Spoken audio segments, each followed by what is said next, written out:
Hello, everyone. My granddaughter is not moving.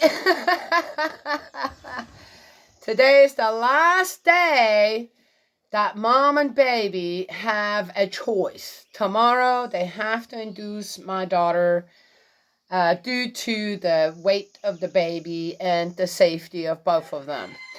And it's only a couple days after the due date, but that's just sometimes how it works. I guess I never went through that experience, and I shared all my birthday stories with other people asking, please pray, so that things get moving and that mom and baby get to meet each other when they are ready and make their own choice rather than others making the choice for them. I'm trying every which way to exert my will as well. My will. And I'm making the effort. As I said, I'm making the effort. I'd like to, I think it would be better, but again, God's will, not mine. If, for the safety of the baby and mom, tomorrow, that's the day, predestined day of my fourth granddaughter's or my fourth grandchild's birthday, then that is that, right? Yes? Well, it's still today. I'm still trying. There's nothing wrong with trying, right? And we do our best to do so.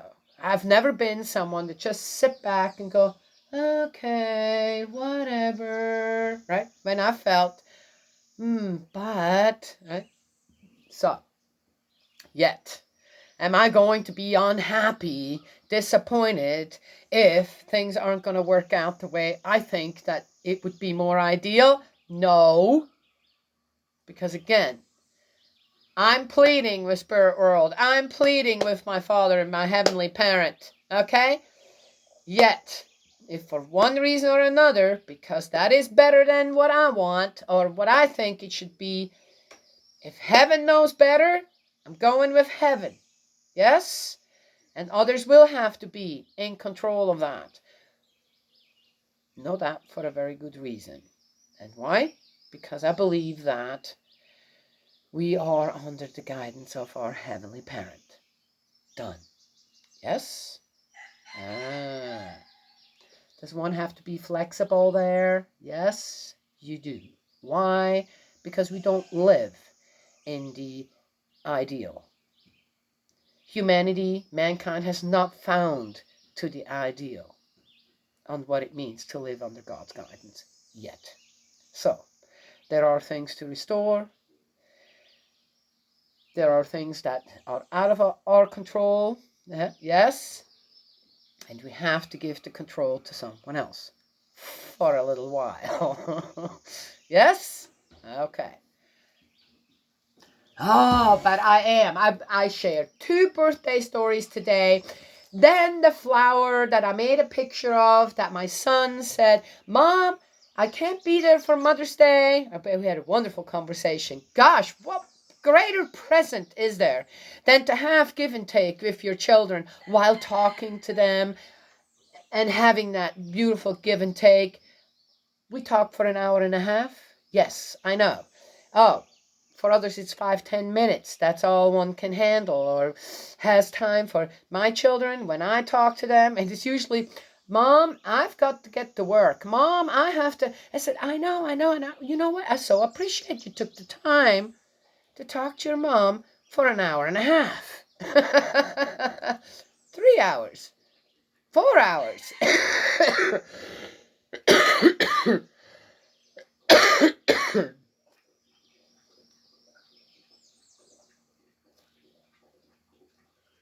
Oh, okay. It's the same with my friends. I could tell you about my brother-in-law and I when we used to, not so much anymore these days, but we used to sit on the phone with each other for 4 hours, 5 hours, and talk about this and that and that and that. And suddenly, where did all the time go? Can you imagine being on the phone with someone for 4 hours? Yeah, 5 hours? and just have all these things to say and have this just amazing give and take. Yes. Oh, have I been on the phone or, say, FaceTiming with my children for that amount of time? Yes. Many times. My youngest one used to call me when she was still in college and say, "Mom, I need a little company, and while I'm doing this, can you just stay on?" And we just, and I'm going, "Oh, sure," so I'll be cooking. So we'd be on, and she'd be studying and writing things down or whatever she was doing for her paper or this or that, and then, every so I say, "Hey, Mom, are you still there?" I said, "Yeah, I'm cooking right now," so if you want to talk for a few minutes. "Well, I'm thinking about it." I said, "What are you writing about?" And then we talk about it. I said, "Oh, Mom, I just thought of something that I need to add on." So, da, da, da. And we do that. We do that quite a bit. Yeah. Isn't that great? That kind of give and take. Okay, all right. So I shared the moment of my son telling me, "So, Mom, I can't be there for Mother's Day. It's a long drive. I'm not expecting my children to show up here." And then, okay, I don't do that. I know that heaven has other ways of, and sure, he says, "Mom, through me, heaven will, spirit world, heavenly parent, we'll have a flower for you ready. So you make sure that you look around." Sure enough, as I walked out of the barn, I saw this beautiful sycamore bloom with some leaves on it. Took it home in the mud and cleaned it off and put it in, and I shared it on Facebook. Why would I do that? It's a special moment just between my son and I. I'd like to show how things work. These aren't just moments to just keep to ourselves. Yes? Why not? Because it, to me, something like that resembles hope. Yes? And I hope above anything. You can share love, you can share faith, you can share hope in anything that you have been given. You always share. You never keep to yourself.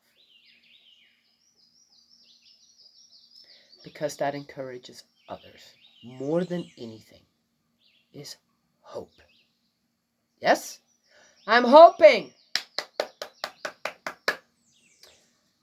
Little one, come on now. You want to, come on, just. Could I? Maybe. Should I? Would I? No. This is not between grandma and baby. This is between mom and baby. I support, I hope, but I don't coerce, even if I could, in spirit, to get that baby going. There's the difference. Just saying. I had an interesting little, note from someone. Had to say, "Yeah, sorry, not going there." Your problem, not mine. And it had exactly to do with that. Yes? Okay. So, we are in the book of Ezra, second super chapter, as I call them. The organization of the community by Ezra and Nehemiah. So 7. The mission and personality of Ezra. Oh! Hello?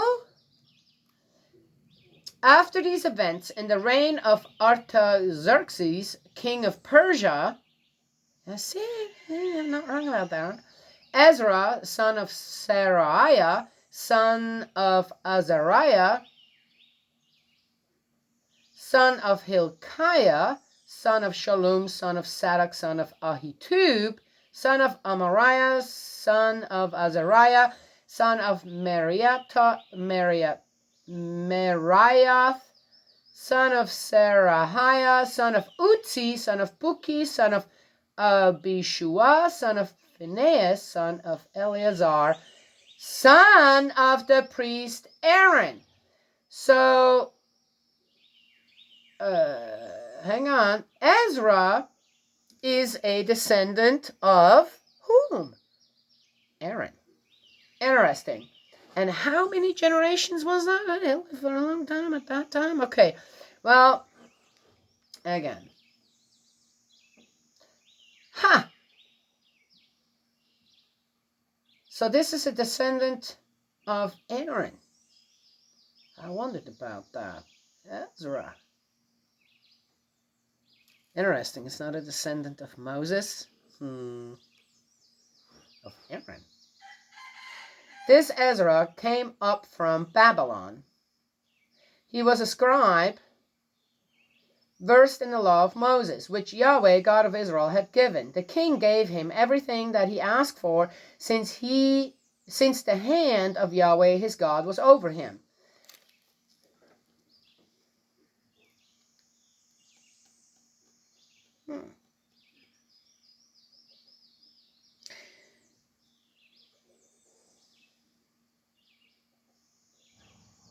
A number of Israelites, priests, Levites, singers, gatekeepers, and temple slaves went up to Jerusalem in the 7th year of the reign of King Artaxerxes. Ezra arrived in Jerusalem in the 5th month, in the 7th year of the king's reign. For he had ordered the departure from Babylon on the 1st day of the 1st month, and he arrived in Jerusalem on the 1st day of the 5th month, since the kindly hand of his God was over him. So it sounds like Ezra, wait. For Ezra had devoted himself to studying the law of Yahweh, so as to put into practice and teach its statutes and rulings. Wait a minute. So when everybody was, it sounds like to me that Ezra was born where? In Babylon. And somehow the statutes of the laws of God were with the Israelites. Now, being a descendant of Aaron, I'm assuming whoever else was there, a descendant of Aaron, kept these laws, these statutes of God, and Ezra got to learn from them. That's really interesting, isn't it? Okay. But it also kind of tells us that with all the time that has passed, Ezra most likely was born where? In Babylon. Yes? And then somehow, okay, just saying, that's very interesting to me. Also, it sounds like that Ezra was not in the first group of exiles to return. Yes? This kind of sounds like that.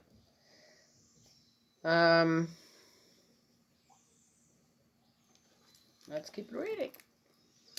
The order of, and also Artaxerxes, I thought that, okay, so again, why is Artaxerxes mentioned here as the king of Persia? Remember what I said yesterday about, what? Darius? Where did Darius come in here now? Where are these other kings here? Were they Assyrians? They weren't. They were also Persians. And it sounds like that Ezra returned under the rule, okay, of either Xerxes or Artaxerxes.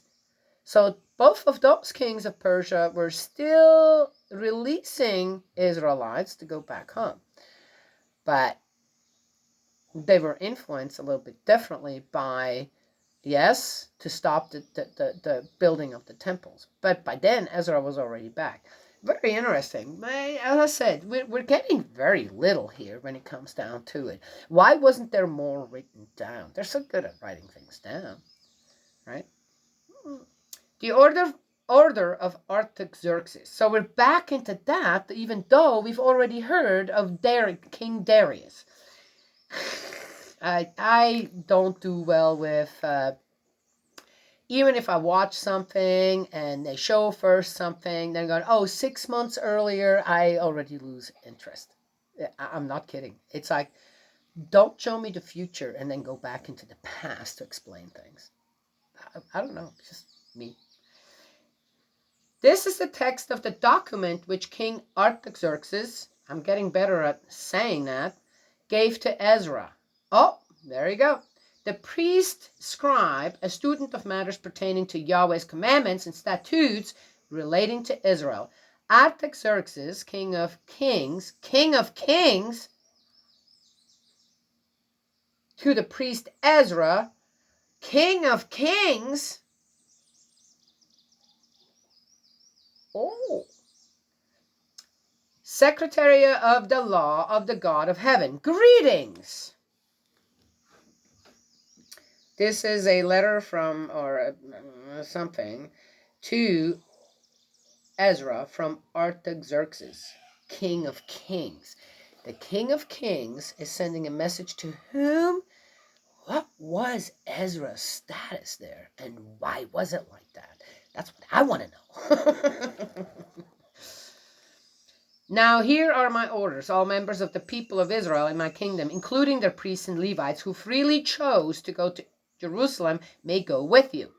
For you are being sent by the king and his 7 counselors to investigate how the law of your God, in which you are expert, what did I start out with? Is being applied in Judah and Jerusalem. And no doubt this was after these guys were complaining, blah, blah, blah, blah. So he sent, that's interesting. And to transport the silver and gold which the king and his counselors have voluntarily offered to the God of Israel who resides in Jerusalem, as well as all the silver and gold which you received throughout the province of Babylon, and the voluntary offerings freely contributed by the people and the priests for the temple of their God in Jerusalem. Boy, that's just weird. This money you will punctiliously use for the purchase of bulls, rams, lambs, and the materials for the oblations and libations which go with them, offering these on the altar of the temple of your God in Jerusalem, and using the remainder of the silver and gold in accordance with the will of your God, as you and your brothers may think fit. You know what? What that tells me is that when the Israelites went to Babylon, there was made some amazing impact. What is this king talking about? This king is talking like Cyrus. Well, is this king a son of Cyrus? It doesn't say. Right? It was never said who are Xerxes and Artaxerxes. Interesting? But there was a great impact made, and for some reason, inexplicably, they're working together? I mean, have you ever, even if among the Israelites, who has handed over gold and silver to an enemy and said, go ahead and go and take care of your God? That's a weird one. This is a very interesting passage here that say, what's going on actually here? Right? Yes? And this is why the book of Ezra is in here. Is it because of, it's because of, what is the relationship here and how did that come to be between God, Ezra, and the Israelites' enemies? Very interesting. Are people studying this the way I study this? Is it profitable to do that? How much do people really want peace out there? Just asking. Misery loves company. It is more true than people think. You will deliver the articles which have been given you for the ministry of the temple of your God, to the God of Jerusalem. Oh, the separation's still there though. And whatever else is needed, and you are obliged to supply for the temple of your God, you will supply from the royal treasury. It sounds to me like that Artaxerxes is moving away from the teachings of Zoroaster, right there. Because in a way, Cyrus, the king of Persia, realized the similarities and most likely the same power that they are under when it comes to God. And Artaxerxes is trying to, that's what it sounds like to me, is making a distinction here. Was it Artaxerxes who did that? Or whoever wrote this down to do what? Still elevate the Israelites above anybody else? Okay, that's it. Now we got both ways again. I, King Artaxerxes, have issued the following instructions to all the treasurers of Trans-Euphrates. Whatever the priest Ezra, secretary of the law of the God of heaven, may request of you is to be punctiliously complied with. It's not Artaxerxes then. I mean, up to 100, who says, your God, this, and that. I do not believe that. If he complies with that, then he knows more than what we are being led to believe. Up to 100 talents of silver, 100 kor of wheat, 100 bat of wine, 100 bat of oil, and unlimited salt. Whatever the God of heaven demands for the temple of the God of heaven must be diligently provided. Why should retribution come on the realm of the king and of his sons? It says, whatever the God of heaven, not your God of heaven. I'm just saying. We have to pay attention on how people write things down and how they try to manipulate us into believing something and assuming things rather than actually asking when one finds a discrepancy. Yes? Okay. And here again, because they fear what? Why would they fear? For their own self, these kings and their sons.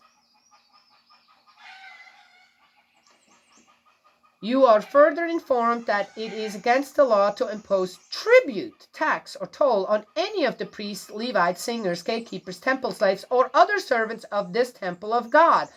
It seems to me that Artaxerxes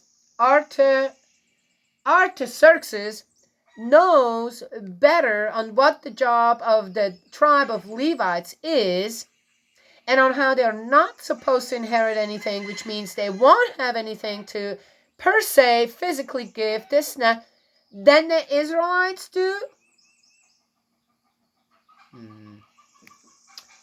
That's it. Very interesting. I know, Father. And you, Ezra, by virtue of the wisdom of your God, okay, now it says your God again, which you possess, are to appoint magistrates and scribes to administer justice for the whole people of Trans-Euphrates, that is, for all who know the law of your God. Now that is in here again. Okay, flip-flopping, someone did not write this down right.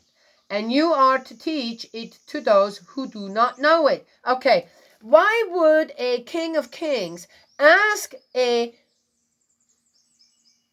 Israelite, a slave, to do that, to teach about his God?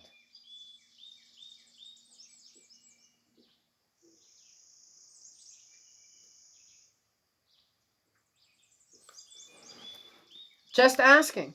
I'm asking. I'm not going to assume. I'm asking. This is interesting. And on anyone who will not comply with the law of your God and the law of the king. Oh, I see. Let sentence, did you hear that?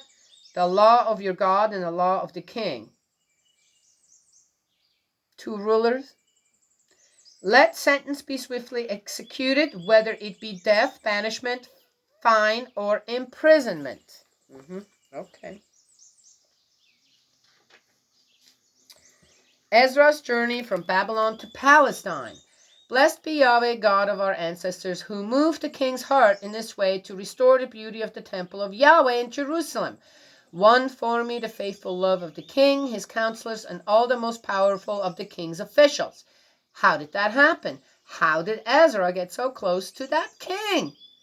It doesn't tell us. Taking heart since the hand of Yahweh my God was over me, I assembled those Israelite heads of families who were to go with me. That's the end of 7.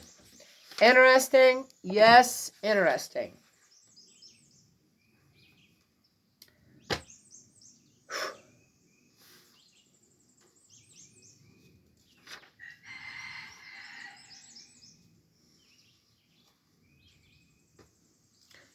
And that is it, my dear friends, brothers and sisters in faith. Hey, all.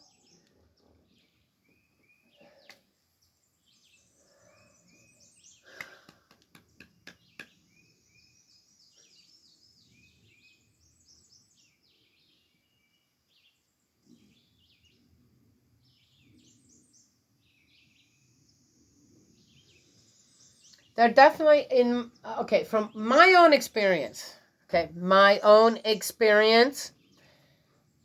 in order for things to work out or to be had or to get a miracle or whatever, like with the flower with my son, both sides, meaning what? God and me or this or that? No, both sides on earth and the physical have to work together in order to what? Move whom? Yes? There is that one. I often say God doesn't have anything to do with all that conflict, this and that. It's just being pulled into it. But the thing is, how do you move our Heavenly Parent? How do you move a parent? Oh, what did my son do? Oh, just saying. You see,